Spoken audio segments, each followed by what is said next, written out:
मैं विद्या सृजन एवं संस्कृति के इस महाउत्सव की आप सभी को बहुत बहुत बधाई और शुभकामनाएं देता हूँ। यह 2 दिवसीय कार्यक्रम इस बात का साक्षी है, प्रमाण है कि राष्ट्रीय शिक्षा नीति की अनुशंसा के साथ कदम से कदम मिलाकर चलने के लिए जम्मू यूनिवर्सिटी और जम्मू क्षेत्र के जो हमारे बाकी विश्वविद्यालय हैं और हायर एजुकेशन की जो हमारी शिक्षण संस्थाएं हैं, एक साथ मिलकर के हर संभव प्रयास कर रही हैं। तमाम उपलब्धियों के साथ इस यात्रा में आपका परचम फहरे, ऐसी मेरी प्रार्थना है। मैं प्रोफेसर उमेश राय जी को, उनकी पूरी टीम को इन अथक प्रयासों के लिए साधुवाद भी देता हूं, उनका अभिनंदन भी करता हूं। जब G20 का आयोजन हो रहा था, उसके इर्द गिर्द अनेक सेमिनार और संवाद भी जम्मू विश्वविद्यालय ने आयोजित किए थे। युवा मस्तिष्क, यंग माइंड्स को स्टिमुलेट करने का प्रयास किया गया था ताकि सहज भाव से उनके जीवन में नए विजन का शुभारंभ हो सके। नेशनल एजुकेशन पॉलिसी को लेकर अनेक कार्यक्रम आयोजित हुए हैं, जिनका उद्देश्य शिक्षा और तेजी से बदल रहे समय के बीच सामंजस्य बैठाना है। अभी पिछले हफ्ते ही एकेडमिक लीडरशिप की कैपेसिटी बिल्डिंग के लिए सभी कॉलेजों को इकट्ठा करके एक वर्कशॉप भी आयोजित की गई थी। कुल मिलाकर अगर देखा जाए तो G20 संवाद से लेकर design your degree, college on wheels, अनेक ऐसे इनिशिएटिव जम्मू यूनिवर्सिटी ने लिए हैं जो निश्चित रूप से अत्यंत ही सराहनीय पहल के नाते जानी जाएगी। सभी विषयों में शिक्षण और 21वीं सदी की ज़रूरतों के बीच सीधा संपर्क कैसे स्थापित किया जाए, इसकी एक बेहतरीन कोशिश विश्वविद्यालय ने किया है। मित्रों, ये भी सच है कि आज की तारीख में ये संभव नहीं है कि 2023 के बैच में जो कुछ पढ़ाया जा रहा था बच्चों को, 2024 के बैच को भी वही पढ़ाया जाए। अब साल दर साल क्लास हो या सिलेबस हो, को सीधी लकीर की तरह देखने का समय मुझे लग रहा है कि विलुप्त हो रहा है। अब समय ऐसा आ रहा है कि आप सबको, मैंने टीचर्स को, निरंतर अपने आप को रीइन्वेंट करना होगा, और अगर ऐसा हम नहीं करें तो मुझे लगता है हम रिलेवेंट हो जाएंगे।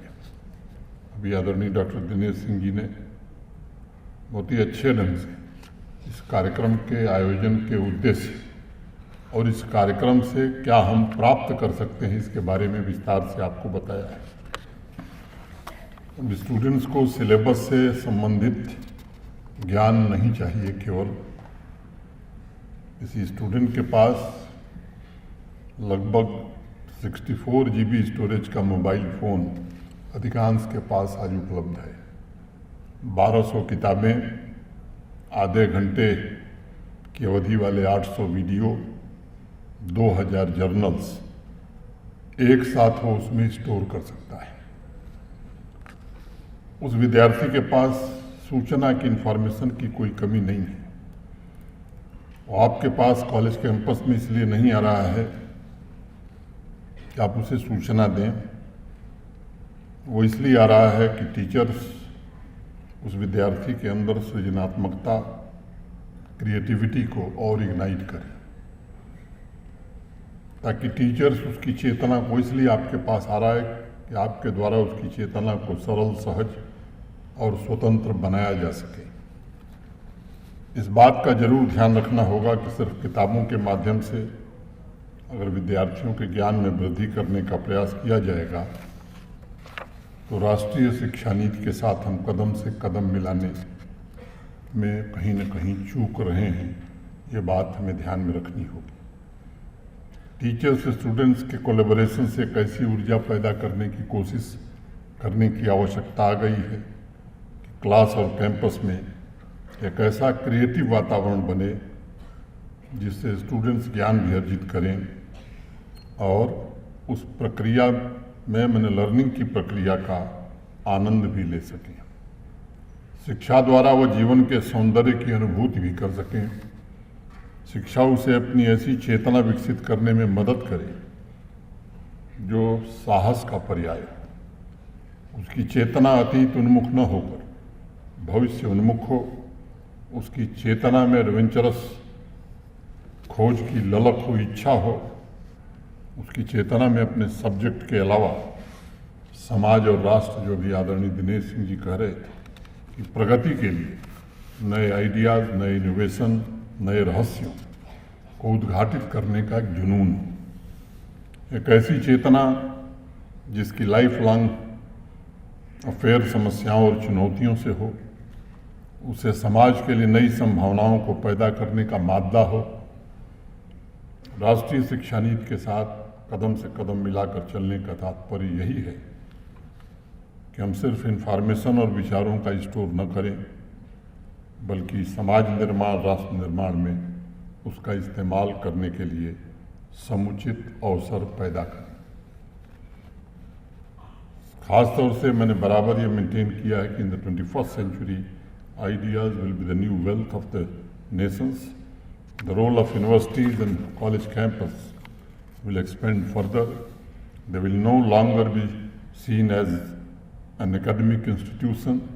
They will be known as the base to create young minds who will change the world.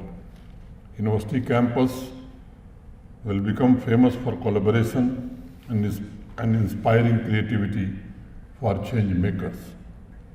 हमारे सामने समस्या ये नहीं है कि कितने विद्यार्थी डिग्री ले रहे हैं, कितने विद्यार्थी पास हो रहे हैं। हमारी सबसे बड़ी चुनौती ये है कि जिन विद्यार्थियों को हम डिग्री देकर कैंपस से बाहर निकाल रहे हैं, उनके मन में क्यूरियोसिटी है या नहीं।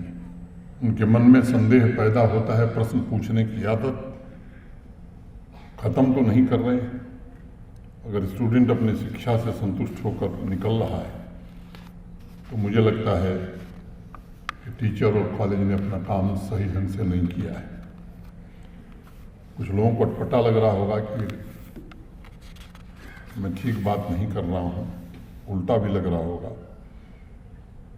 टीचर तो चाहता है कि स्टूडेंट के भीतर जितनी जिज्ञासा, जितने सवाल हैं, उन सभी का समाधान अपने कॉलेज या यूनिवर्सिटी में ही कर दें। क्लास के सभी स्टूडेंट्स बिल्कुल संतुष्ट होकर जाएं, जो सीखना था सब सीख लिया, ऐसा भाव लेकर के जाए। तेजी से बदल रहे भविष्य में टीचर्स की मैं समझता हूँ कि ये भूल होगी।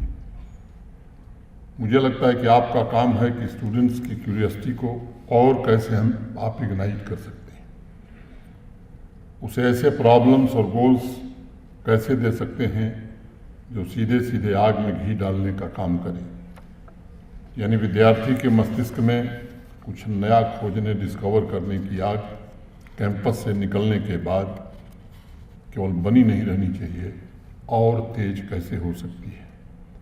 सच पूछिए तो ऐसे स्टूडेंट्स की तलाश में आज देश है। मैं व्यक्तिगत रूप से भी हूँ, जो तर्क और तथ्य के साथ अपने टीचर्स के सिद्धांतों के बिल्कुल विपरीत खड़ा हो सके।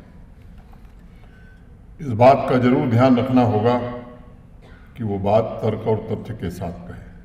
सिर्फ सहमत न होने के लिए कुतर्क का सहारा अगर विद्यार्थी लेगा, उससे क्रिएटिविटी का जन्म नहीं होता है। वह सृजन नहीं बल्कि चेओस का माध्यम होगा। इसलिए मेरा अनुरोध होगा कि प्राचीन काल की गुरुकुल परंपरा के अनुसार स्टूडेंट्स में वो टैलेंट पैदा हो, उसके द्वारा सत्य के रूप में साहस पैदा हो, ताकि वो अपने गुरुजनों से असहमत हो सके, अपने नए सिद्धांत, नई युक्ति उनके सामने साहसपूर्वक रख सके। मुझे लगता है किसी भी खोज का मूल आधार जो मौजूद है, उससे असहमत होना स्वाभाविक है। उस पर संदेह करना है। रिसर्च के बने बनाए ढांचे से निकलकर independent thinking team work, collaboration द्वारा मौलिक खोज में जुटना है तथा अपने साथियों के भीतर भी इमेजिनेशन को जन्म देना। हम सब कुछ कर लेंगे, पूरी दुनिया बदल देंगे, इस भाव से नहीं, छोटी छोटी समस्याओं पर काम करके उनका समाधान हम दें। और मुझे लगता है कि 2047 के पहले लक्ष्य तो है 2047 में विकसित भारत बनाने का। विद्यार्थियों और यूनिवर्सिटीज़ और कॉलेज कैंपस को अगर हमने नहीं बदला तो मुझे लगता है कि वो लक्ष्य हमारे लिए मुश्किल होगा। दिनेश सिंह जी ठीक कह रहे थे, सभी स्टूडेंट्स में क्यूरियोसिटी और नई डिस्कवरी को कैसे हम और हवा दे सकते हैं, इस पर हमें काम करने की ज़रूरत है। मुझे पूर्ण विश्वास है कि यूनिवर्सिटी सिलेबस के बाहर सबसे ताकतवर हथियार होगा तथा हर एक स्टूडेंट के यूनिक व्यक्तित्व, यूनिक इंडिविजुअलिटी को भी नर्चर करेगा। इस दृष्टिकोण से जम्मू यूनिवर्सिटी के प्रयासों की मैं भूरी भूरी प्रशंसा करना चाहूँगा। और मुझे लगता है कि यूनियन टेरिटरी ही नहीं बल्कि देश की अन्य यूनिवर्सिटी भी इस तरह के इनिशिएटिव्स के साथ अपने को जोड़ें। और गूंज मुझे लगता है कि उसी दिशा में शुरू किया गया एक कार्यक्रम है। डॉक्यूमेंट्री हमने देखी है, 700 बच्चियों का अनुभव उसमें पढ़ने को हम सबको मिलेगा। उनके हॉरिजन को, उनके वर्ल्ड व्यू को कैसे एक्सपेंड किया होगा इस कॉलेज ऑन व्हील्स ने, ये खुद कल्पना आप कर सकते हैं। भिन्न भाषा, संस्कृति, रहन सहन, इसकी फर्स्ट हैंड इंफॉर्मेशन उनको मिली होगी। और मुझे लगता है कि यात्रा के पश्चात जब इंसान घर लौटता है तो वो इंसान नहीं रह जाता जो हफ्ते 10 दिन महीने पहले घर से निकला था। वह एक परिवर्तित इंसान हो जाता है। उसके पास विभिन्न जगहों की अपनी स्मृतियाँ होती हैं, प्रकृति, संस्कृति और आतिथ्य की अपार संपदा होती है। सहज और कृतज्ञ भी वो हो जाता है। वो अपने अनुभवों की वजह से चलती फिरती स्वयं में एक लाइब्रेरी बन जाता है। एक ऑस्ट्रेलियन पेंटर क्रिस्टिन रिटर ने एक किताब लिखी, a woman in the polar night. शहर का जीवन छोड़कर क्रिस्टीन 1934 से लेकर 1938 तक यानी 4 साल आर्कटिक आइलैंड में रह रही थी। उस समय ठंड से बचने के लिए हीटर नहीं हुआ करता था। लकड़ी के एक झोपड़े में उन्होंने 4 वर्ष गुजारे थे। पूरे आइलैंड का भ्रमण किया और वो लिखती हैं, a year in the Arctic should be compulsory to everyone, then you will come to realise what is important in life and what is not. मैं समझता हूँ कि सभी यूनिवर्सिटीज़ में भी कॉलेज ऑन व्हील्स की तरफ स्टूडेंट्स के ट्रैवल को कंपलसरी करना चाहिए, तभी वो समझ पाएंगे कि जीवन में कैंपस के बाहर सीखने के, जीवन को समझने के भी अनंत अवसर उपलब्ध हैं। और युवा अवस्था ही वह सही समय है जब यात्रा आपके भीतर life long learning, new discovery और क्रिएटिविटी का माध्यम बन सकती है। ख्वाजा मीर ने लिखा था, सैर कर दुनिया की गाफिल जिंदगानी फिर कहाँ, जिंदगी अगर कुछ रही तो नौजवानी फिर कहाँ। और इसीलिए मैं समझता हूँ कि कॉलेज ऑन व्हील्स बड़े बड़े रहस्य को सुलभ ज्ञान बनाने का एक शक्तिशाली माध्यम है। राष्ट्रीय शिक्षा नीति नॉलेज और विजडम दोनों के विकास की बात करती है। राष्ट्रीय शिक्षा नीति भारतीय जड़ों और गौरव से बंधे होने की अनुशंसा करती है। राष्ट्रीय शिक्षा नीति भारत की समृद्ध, विविध, प्राचीन और आधुनिक संस्कृति, ज्ञान प्रणाली, परंपरा को शामिल करने और उससे प्रेरणा प्राप्त करने पर बल देती है। सही मायने में इन सभी संकल्पों को डिज़ाइन और डिग्री जैसे इंटरवेंशन के माध्यम से हम हासिल कर सकेंगे, ऐसा मेरा विश्वास है। स्टूडेंट्स में चेतना के नए बीज हम बो पाएंगे।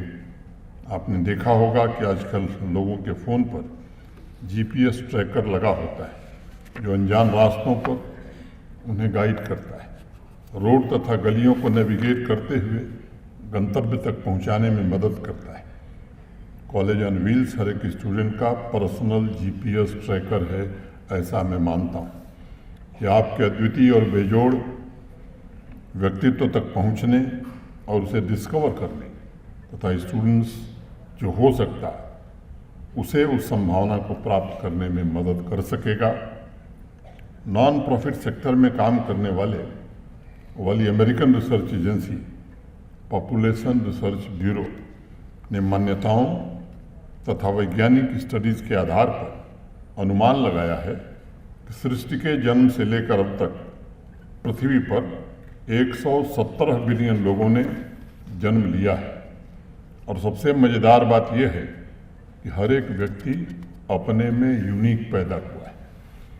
कोई भी दो व्यक्ति एक समान नहीं है। यह यूनिकनेस ही आपके सृजनात्मकता की, आपके क्रिएटिविटी की सबसे बड़ी ताकत है। आजकल बहुत से रिसर्चर्स और कंपनीज के पुराने अनुभवी सीईओज कहते हैं कि युवा पीढ़ी किसी एक उपलब्धि से संतुष्ट नहीं होती है। वह एक उपलब्धि के पश्चात आगे भविष्य की उपलब्धि की योजना बनाने में जुट जाती है।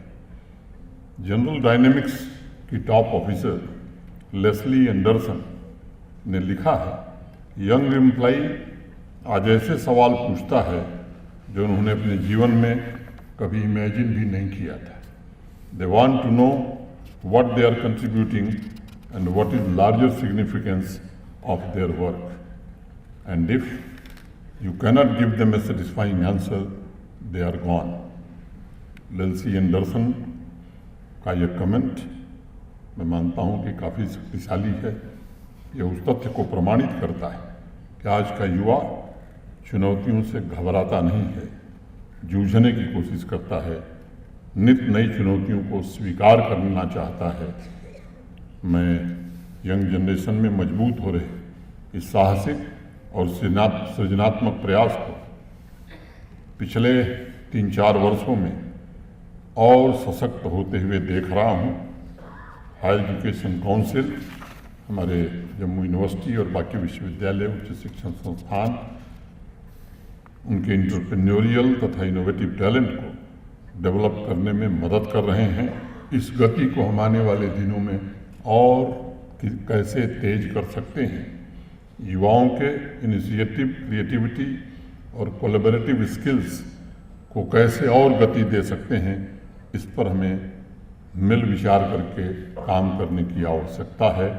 आज इस गूंज कार्यक्रम में जितने टीचर्स, मेंटर्स बैठे हैं, उनसे मैं निवेदन करूंगा, उनके हर एक स्टूडेंट की पर्सनालिटी अपनी पूर्णता को कैसे प्राप्त हो, इस दिशा में आपको आत्ममंथन करने की ज़रूरत है। टीचर्स का ये सबसे बड़ा नैतिक दायित्व है कि वो स्टूडेंट के भीतर छिपे विराट को पहचाने, उसके लिए ऐसी खाद पानी का इंतज़ाम करे कि वो स्टूडेंट भविष्य में वह बन सके जो बनने के लिए वो पैदा हुआ था। इसलिए मैं निवेदन करूंगा कि विज्ञान और कला, साइंस तथा संस्कार एक दूसरे के विरोधाभासी नहीं हैं, बल्कि उन दोनों का फाइन बैलेंस संपूर्ण व्यक्तित्व को निर्मित करने में सबसे ज़्यादा योगदान देता है। दुनिया के महान साइंटिस्ट अल्बर्ट आइंस्टाइन कहते थे कि सभी धर्म, कला और विज्ञान एक ही वृक्ष की शाखाएं हैं। हमारे सबसे खूबसूरत अनुभव कला और विज्ञान की मिलीजुली शक्ति है। यह 2 दिवसीय गूंज कार्यक्रम उसी भावना के साथ कल्चरल एक्सचेंज को सुगम बनाएगा, विभिन्न पृष्ठभूमि से आने वाले विद्यार्थियों के बीच कोलैबोरेशन को प्रमोट करेगा, एजुकेशनल इंस्टीट्यूशंस को अवसर प्रदान करेगा कि वो अपनी स्ट्रेंथ को कैसे हाईलाइट करें, एक दूसरे से सीखें और जम्मू कश्मीर के एजुकेशनल लैंडस्केप को सशक्त बनाने का कैसे प्रयास करें, योगदान करें। गूंज फेस्टिवल में अनेक स्पोर्टिंग इवेंट भी आयोजित की गई हैं जो युवाओं के होलिस्टिक वेलबींग को ध्यान में रखते हुए क्यूरेट किए गए हैं, ताकि सभी नौजवानों में टीम वर्क, लीडरशिप और स्वस्थ कंपटीशन की भावना विकसित हो और भविष्य की चुनौतियों का सामना करने में सक्षम हो। मैं एक बार पुनः आप सभी को गूंज 2024 के सफल आयोजन की हृदय से शुभकामनाएं देता हूं। आप सबके प्रति हृदय से कृतज्ञता ज्ञापित करते हुए अपनी बात में ही पूरी करता हूं। जय हिंद, जय भारत।